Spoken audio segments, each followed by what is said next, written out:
और राहुल गांधी ये इधर पीछे ये राहुल गांधी, राहुल गांधी, राहुल गांधी, भारत छोड़ो, नफरत छोड़ो, भारत छोड़ो, नफरत छोड़ो। हमारे इनका भी स्वागत है, विधायक है हमारे बीच में। अखिल भारतीय कांग्रेस कमेटी के हमारे सचिव भाई संजय कपूर जी वो भी पधारे हैं, उनका भी यहाँ स्वागत है। हमारे तमाम हमारे नेता यहाँ पहुंच रहे हैं हमारे बीच में। हमारे युवा नेता राहुल गांधी जी पहुंच चुके हैं। जोरदार तालियों के साथ स्वागत करें, अभिनंदन करें, जोरदार तालियों के साथ। मैं हमारे कमलनाथ जी, राहुल गांधी जी हमारे बीच में पहुंच चुके हैं। राहुल गांधी जिंदाबाद, राहुल गांधी जिंदाबाद। जोड़ो जोड़ो, जोड़ो जोड़ो, जोड़ो जोड़ो। मध्य प्रदेश की धरा पर एक तपस्वी आया है, पावन माटी शुद्ध धरा को नमन करने आया है। बारिश धूप से गूंज कर, धूल मिट्टी को चूम कर, आंधी तूफानों को सहकर, संघर्षों से तपकर, दक्षिण से उत्तर की ओर पैदल चलकर आया है। मध्य प्रदेश की धरा पर एक तपस्वी आया है, नफरतों को प्यार में बदलने, जनमानस की रूह सुनने, आड़ी के सत्ताधीशों से लड़कर, विरोधियों को ललकार कर, अमन प्यार का संदेश फैलाने नए युग का गांधी आया है। मध्य प्रदेश की धरा पर एक तपस्वी आया है। न थका है, न विश्राम से, न झुके न रुके, कदम उठके चल पड़े इस धरा को बताने। मैं इस पावन प्यारी माटी में एक तपस्वी आया है, मध्य प्रदेश की धरा पर एक तपस्वी आया है। मैं निवेदन करूंगा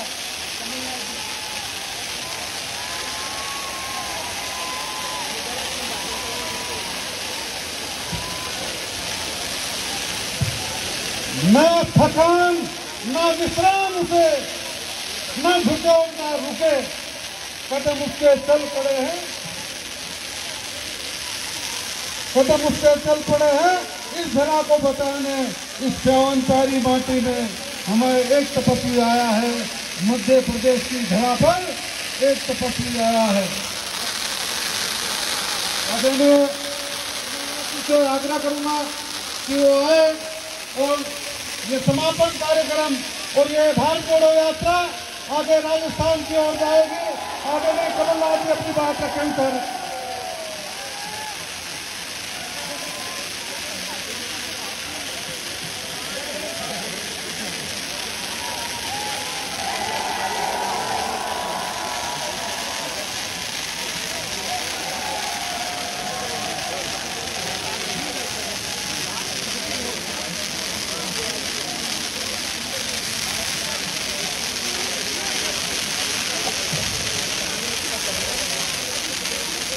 आदरणीय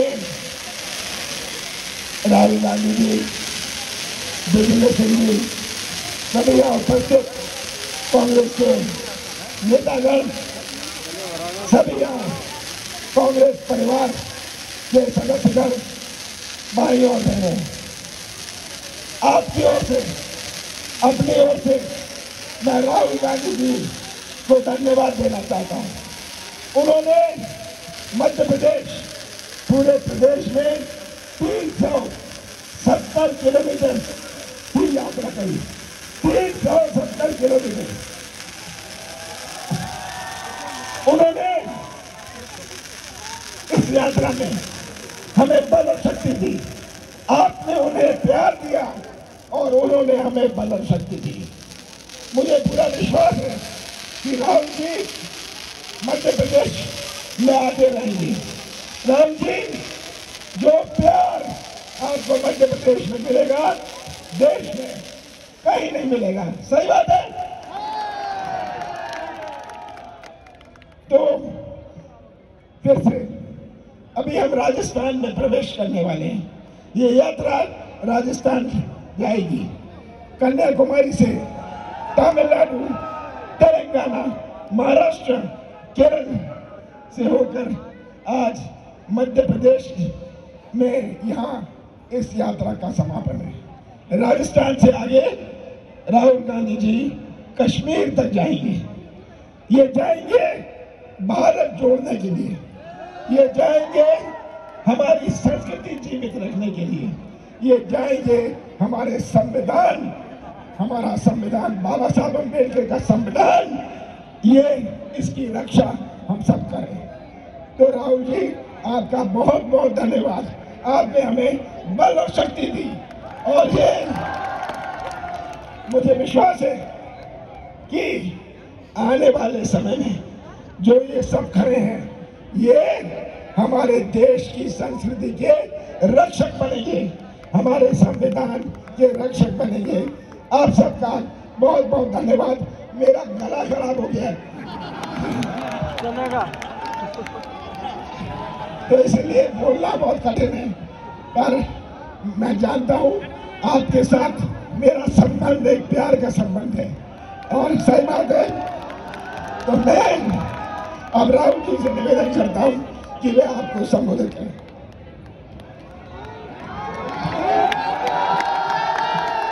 धन्यवाद कमलनाथ जी, दिग्विजय जी और कांग्रेस के हमारे सब वरिष्ठ नेता आज यहाँ खड़े हैं मगर शायद आपको दिख नहीं रहे हैं, तो मैं इनका यहाँ पे स्वागत करता हूँ। और जो हमारे प्यारे कार्यकर्ता हैं, आपका भी बहुत बहुत स्वागत। और जो हमारे भाई और बहन आए हैं, युवा आए हैं, किसान आए हैं, आप सबका दिल से मैं यहाँ स्वागत करता हूँ।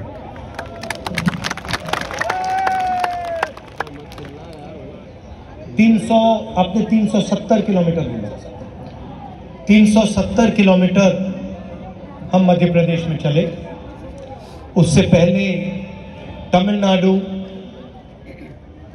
केरल, कर्नाटक, आंध्रा, तेलंगाना, महाराष्ट्र से यात्रा निकली और अब राजस्थान, हरियाणा और दिल्ली जाएगी और फिर श्रीनगर में हम ये जो तिरंगा है उसको लहराएंगे। ये जब हमने ये यात्रा शुरू की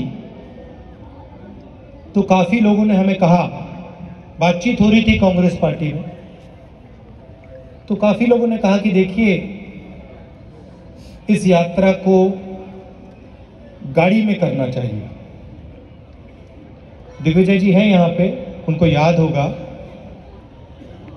जब दिग्विजय जी और बाकी लोगों ने कहा कि इस यात्रा को गाड़ी में करना चाहिए, तो मैंने कहा अगर आप यात्रा को गाड़ी में करवाना चाहते हैं तो मैं आपका आदमी नहीं हूं,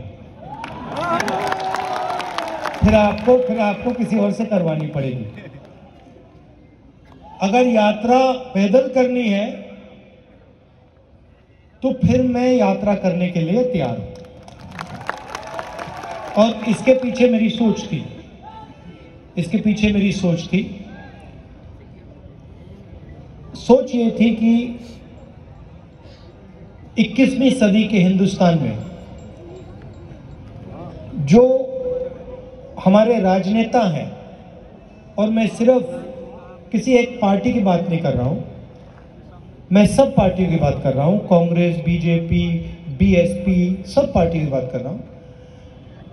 जो हमारे राजनेता हैं उनके बीच में और जनता के बीच में बहुत दूरी हो गई है। राजनेता कभी हवाई जहाज में उड़ते हैं, हमारे तरीके से उड़न खटोला बोल दो उसको उड़न खटोले में आते हैं, कभी गाड़ी में आते हैं, और मैंने सोचा कि 21वीं सदी में अगर हिंदुस्तान को समझना है,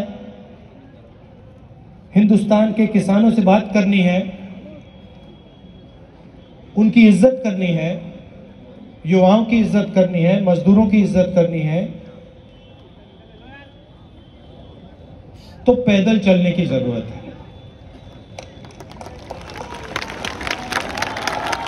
जैसे जैसे हिंदुस्तान की आम जनता सड़कों पे चलती है, वैसे ही हमें करना चाहिए। काफी लोगों ने उस समय कहा कि नहीं, बहुत लंबा है, 3700 किलोमीटर है, मुश्किल हो जाएगी, कैसे चला जाएगा। हमने कहा नहीं, हम रिस्क ले लेते हैं, देखते हैं, चला जाए तो चला जाए, नहीं चला जाए तो रुक जाएंगे। इसके सामने आ जा और आगे अंदर। और ये मेरा हाथ ऊपर, हम सब यात्रियों के साथ ऊपर कर रहा हूं मैं, हाथ ऊपर, कन्याकुमारी से निकले। और आमतौर से क्या होता है, अगर लंबा सफर होता है तो शुरुआत में थकान नहीं होती, और जैसे आगे बढ़ते जाते हैं थकान बढ़ती जाती है। आप लोगों ने सफर किए होंगे, आपको ये मालूम है। मगर इस सफर में बड़ी अजीब बात हुई, जो शुरुआत में थकान थी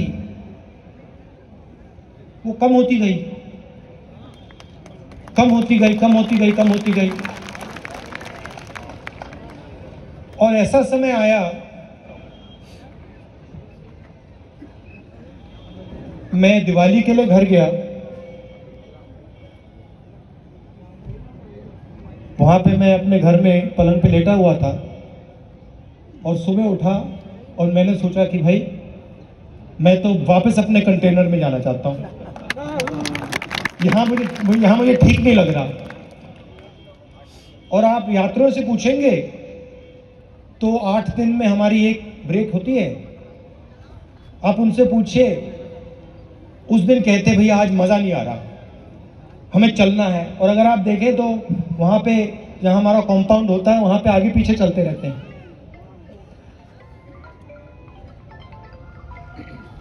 तो क्यों हो रहा है? क्योंकि हम अपनी शक्ति का प्रयोग नहीं कर रहे हैं। हम जो आपका प्यार है, आपकी मोहब्बत है, उसका प्रयोग कर रहे हैं। और आपने अपने मोहब्बत देकर, अपना सपोर्ट देकर हमारे काम को बहुत आसान कर दिया है। पता ही नहीं लग रहा, मैं आपको बता रहा हूं। आज कमलनाथ जी, मैं बता देता हूं, आज इनको बुखार है, दवाई खाएं। आज इन्होंने मुझे सुबह बोला कि मुझे 101 बुखार है। मैंने कहा रेस्ट ले लो। कहते नहीं, आखिरी दिन मैं भी चलना चाहता हूं, मैं रेस्ट नहीं लूंगा, मैंने दवाई खा ली। और देखिए अब मुस्कुरा रहे हैं। और ये सिर्फ कमलनाथ जी की बात नहीं, ये सारे के सारे हमारे नेता हैं। 370 किलोमीटर हमारे सब नेताओं ने चला है, और आपसे बहुत सीखने को मिला है। किसानों से बात हुई, किसानों ने हमें पूरा समझाया। कपास के किसानों ने, सोया के किसानों ने, लहसुन के किसानों ने, सब ने उनकी जो मुश्किलें हैं, उनका जो दर्द है, गहराई में घंटों हम सुने, गहराई में बारीकी से उन्होंने हमें समझाया। बीमा का पैसा डालते हैं, प्राइवेट कंपनी को पैसा दिया जाता है, तूफान आता है, बारिश हो जाती है, खेत बर्बाद हो जाता है, कंपनी का कोई नहीं मिलता। ये देखो, इनका बीमा नहीं मिला। तो ऐसे, आपका नाम क्या है? पाटीदार जी जैसे हजारों लोग इन सड़कों पे हमसे मिले, इन्होंने ये कहा। देखिए, मैं आपसे पूछता हूं, आपको जो यहां किसान खड़े हैं, आपको सोयाबीन के लिए सही दाम मिलता है? ये फर्टिलाइजर के दाम, खाद आपको आसानी, यूरिया आपको आसानी से मिलता नहीं, यूरिया के दाम बढ़ गए। हाँ, तो ये सब आपने बारीकी से हमें समझाया। युवाओं से बात हुई, युवा कहते हैं हमने इंजीनियरिंग की, कोई कहता है मैंने सॉफ्टवेयर इंजीनियरिंग सीखी, मैंने ये प्रोग्रामिंग सीखी, मैंने वो प्रोग्रामिंग सीखी, कंप्यूटर को चलाना सीखा। अच्छा, अब क्या करते हो? अब मैं मजदूरी करता हूं, computer engineer, mechanical engineer, civil engineer, ये सारे के सारे आज के हिंदुस्तान में मजदूरी कर रहे हैं। तो ये हालत है सिर्फ मध्य प्रदेश की नहीं, हिंदुस्तान की। और जो बीजेपी की पॉलिसीज हैं वो डर पैदा करती हैं, समाज में डर पैदा करती है। चाहे वो नोटबंदी हो, चाहे वो गलत जीएसटी हो,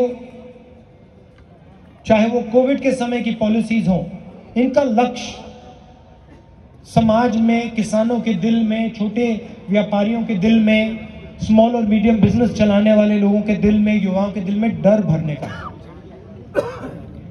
क्योंकि वो उस डर को नफरत में बदलते हैं। जिसके दिल में डर नहीं है उसके दिल में नफरत पैदा हो ही नहीं सकती। आप देख लो, जिसके दिल में डर नहीं होता, और हमारे यहाँ माताएं बहनें हैं, ये इसको बहुत अच्छी तरह समझेंगी। देखिए, आप मुस्कुरा रही हैं। जिसके दिल में डर नहीं होता उसके दिल में नफरत पैदा नहीं हो सकती। तो नफरत के लिए इनको डर की जरूरत होती है, और इनकी सारी की सारी पॉलिसीज इस डर को पैदा करने के लिए की जाती है। क्यों करते हैं मैं बता देता हूं। क्योंकि ये जो आपका धन है, किसानों का धन है, जो आपकी शिक्षा में जाना चाहिए, स्कूलों में जाना चाहिए, अस्पतालों में जाना चाहिए, वो आपसे छीनकर इनके सबसे बड़े उद्योगपति मित्रों को देना चाहते हैं। मार्केटिंग वो लोग करते हैं। ये जो हमारे प्रेस के मित्र हैं, आज दिख नहीं रहे मुझे, कहां गए वो? ये देखिए यहां बैठे हैं। आज इनसे मिला, मजाक हो रही थी। मैंने इनसे कहा देखिए, आप ये मत समझिए कि मैं आपकी बुराई कर रहा हूं। मैं कहता हूं, मीटिंग में कभी कभी कहता हूं, जैसे शुरुआत में मैंने कहा प्रेस के हमारे मित्रों, फिर मैं कहता हूं प्रेस के मित्र हैं मगर हमारी बात तो कभी दिखाते नहीं। तो कैसे मित्र हैं? टीवी पे हमारी बात नहीं आती, हम मनरेगा की बात करते हैं वो नहीं दिखाते, हम नोटबंदी के बारे में बोलते हैं वो नहीं दिखाते, गलत जीएसटी के बारे में बोलते हैं वो नहीं दिखाते। तो मैंने इनसे कहा देखिए, आपकी गलती नहीं है, मैं जानता हूं कि आपके पीछे लगाम लगी हुई। जैसे ये आपको पकड़ रखा है, आपको छूट नहीं देते हैं। जो आपके दिल में है, जो आप बोलना चाहते हो, आपको अलाउ नहीं करते। तो मैं आपकी बुराई नहीं कर रहा हूं, मैं जिन लोगों ने आपके पीछे लगाम लगा रखी है उन पर सवाल उठा रहा हूं। तो हम पार्लियामेंट में बात उठाने की कोशिश करते हैं, माइक ऑफ कर देते हैं। माइक ऐसे ऑफ कर देते हैं, बोलते जाओ जितना बोलना है, कुछ नहीं। देखो मैं दिखाता हूं पार्लियामेंट में क्या होता है, मैं आपको दिखाता हूं।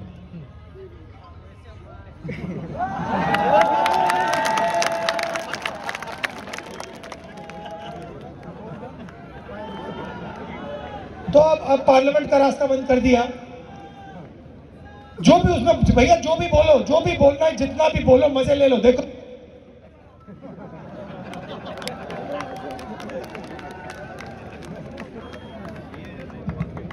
आवाज ही नहीं आती, तो मीडिया का रास्ता बंद, पार्लियामेंट में, विधानसभा में माइक बंद। तो हमने कहा चलो, सड़क को तो बंद नहीं कर सकते, तो इसलिए हम 3700 किलोमीटर सड़क पे चले आपको बताने कि ये जो नफरत फैलाई जा रही है, इससे देश को नुकसान हो रहा है। ये जो लोगों को डराया जा रहा है, किसानों को, मजदूरों को, छोटे व्यापारियों को डराया जा रहा है, इससे देश का नुकसान हो रहा है। जो महंगाई बढ़ रही है इससे देश का नुकसान हो रहा है, जो बेरोजगारी बढ़ रही है इससे देश का नुकसान हो रहा है। और जब हमने ये बात उठाई, आपने ये बात बहुत अच्छी तरह समझी और आप इस यात्रा में सब के सब शामिल हो गए, तो मैं आपका दिल से धन्यवाद करना चाहता हूं। अब हम यहां से मध्य प्रदेश से निकल रहे हैं, राजस्थान जा रहे हैं। आपने पूरा प्यार दिया, मदद की हमारी, ये मैं जिंदगी भर नहीं भूलूंगा। कांग्रेस वाले कोई नहीं भूलेंगे। और आखिरी में मैं आप तो हमारे जो पुलिस वाले हैं जिन्होंने इस यात्रा की मदद की, आप हमारे साथ चले, आपको भी कष्ट हुआ, आपको भी धक्के लगे, आपका भी मैं दिल से धन्यवाद करना चाहता हूं। सबका बहुत बहुत धन्यवाद। नमस्कार, जय हिंद।